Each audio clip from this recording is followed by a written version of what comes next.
अस्सलाम वालेकुम जी। अज असी आए हैं जनाब जमजम ट्रैवल वाले को आशक भाई को। ये गुजराले ट्रस्ट प्लाजे दे विच इन्हां दा दफ्तर ते अल्लाह दी खास करम नवाजी है और रहमत है कि मेरे जे गुनाहगार बंदे नूं भी उन्हें दूसरी बार मौका दिता है कि मैं अल्लाह दा घर देखा और नबी दे रोज़े ते जावां। कि मेरे दिल दे विच इन्नी को खुशी है, इतनी को खुशी है कि मेरे दिल दे विच दुआवां निकलदियां ने कि अल्लाह ताला हर मुसलमान मर्द औरत नूं अपने घर बुलावे, उमरा करवावे, हज करवावे, नबी दे रोज़े ते लैके जावे, उत्थे रज रज के दीदार करन। ते मैं भी रज रज के दीदार करन जा रहा वां।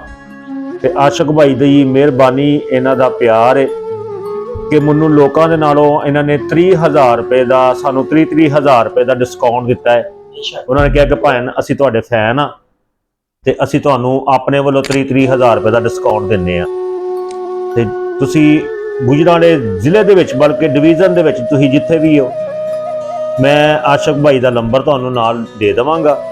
किसी ने उमरे ते जाना होवे, दीदार करना होवे रोज़े मुबारक दा, नबी दे घर दा, अल्लाह दे घर दा, तो इन्हां नाल राबता करो।